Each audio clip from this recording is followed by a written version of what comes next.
Dobro. History. Archive. 2010년 대한민국 평화롭던 섬에서 벌어진 아주 비극적인 하루. 그날의 이야기는요, 딱 한 문장으로 시작됩니다. 그의 철모는 불타고 있었습니다. 아니 이게 무슨 말일까요? 꼭 무슨 전쟁 영화에 나오는 대사 같잖아요. 그쵸? 하지만 여러분, 이건 영화가 아닙니다. 2010년 11월 23일, 바로 여기 대한민국에서 실제로 일어났던 일이에요. 자, 그럼 그 끔찍했던 순간이 오기 불과 몇 분 전으로 아주 평화로웠던 그날 오후로 한번 돌아가 보겠습니다. 그날 연평도의 가을 하늘은요, 정말이지 너무나 맑았다고 합니다. 주민들은 바닷가에서 굴을 따고 있었고 이웃들끼리는 마당에 모여서 김장을 담그고 있었죠. 그야말로 너무나 평화로운 어촌의 오후였어요. 그런데 그날따라 유독 기분이 좋았던 한 청년이 있었습니다.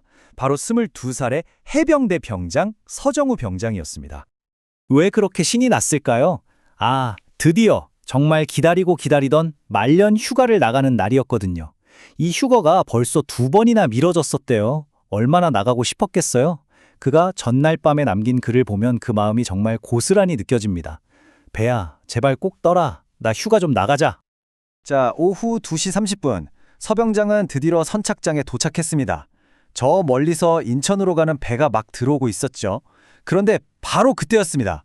오후 2시 34분, 쾅 하는 엄청난 굉음과 함께 바다에 거대한 물기둥이 치솟습니다.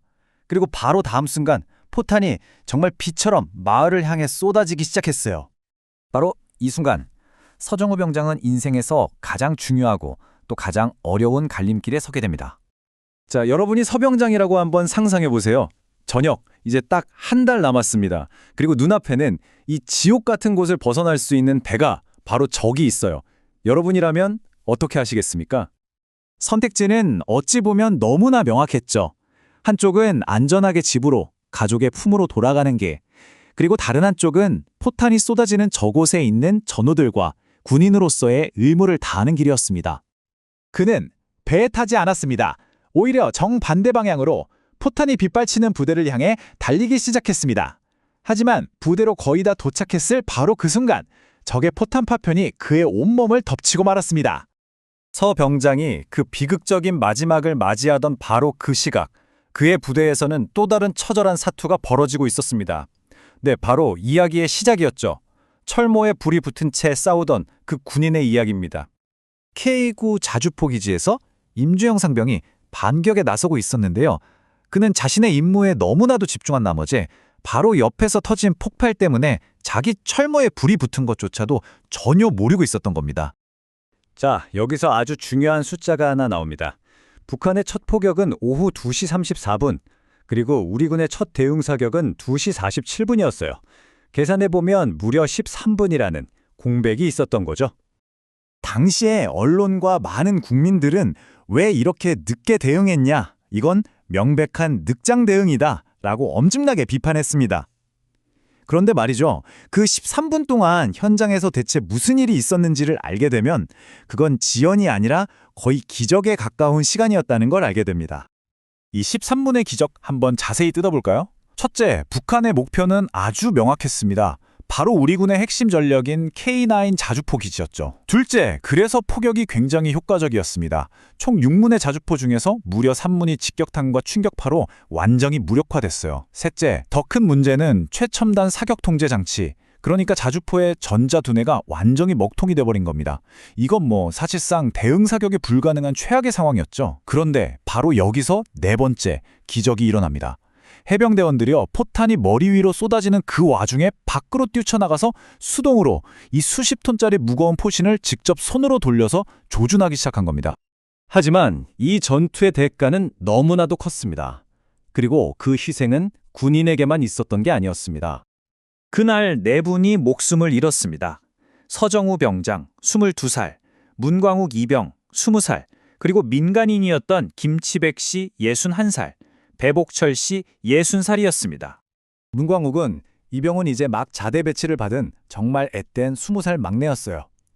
제 한계에 한번 도전해보고 싶습니다 라면서 스스로 해병대에 지원했던 아주 씩씩한 아들이었죠. 문 이병은 최초 포격 당시에 큰 부상을 입고 후송되던 중에 안타깝게도 끝내 숨을 거뒀습니다. 그렇다면 민간인 두 분은 왜 이 위험천만한 곳에 계셨을까요? 바로 이 돈 때문이었습니다. 8만 원, 이 섬의 공사 현장에서 일하고 받는 하루 일당이었어요. 두 분의 사연은 들을수록 정말 가슴이 아픕니다. 김치백 씨는 갑상선암 수술을 받으신 지 얼마 안 된 상태였는데도 아내와의 생활비를 벌기 위해서 아픈 몸을 이끌고 이 섬에 들어오셨다고 해요. 배복철 씨는 가족과 떨어져서 혼자 지내고 계셨는데 따님은 아버지의 사망 소식을 TV 뉴스를 보고서야 알았다고 합니다. 이 끔찍한 비극과 희생은 역설적으로 우리에게 아주 근본적인 변화를 가져왔습니다. 그야말로 불 속에서 단련된 값비싼 교훈이었죠. 이 사건은 대한민국 국방의 패러다임을 완전히 바꿔놓았습니다. 이전까지 우리 군의 교전 규칙은 비례성의 원칙이라는 거였어요. 이게 뭐냐면 확전을 피하기 위해서 맞은 만큼만 딱 대응한다 이런 거였죠. 하지만 연평도 포격 이후에 이 원칙이 완전히 바뀝니다. 신속, 정확, 그리고 충분하게 응징하는 것으로요. 도발한 그 원점은 물론이고 그걸 지원하는 세력까지 다시는 싸울 생각조차 못하게 완전히 꺾어버릴 때까지 대응한다는 겁니다. 규칙이 바뀌고 전략이 바뀌었습니다. 하지만 어쩌면 가장 중요한 변화는 기억하는 것일지도 모릅니다. 그렇다면 기억한다는 건 뭘까요? 그건 단순히 어떤 사건을 기억하는 게 아니라 사람을 기억하는 것이라고 생각합니다. 안전 대신 의무를 선택했던 22살의 청년, 자신의 철모가 불타는 줄도 모르고 싸웠던 군인, 자신의 한계에 도전하고 싶었던 20살 막내, 그리고 하루 8만 원을 벌기 위해 목숨을 걸어야 했던 우리들의 두 아버지.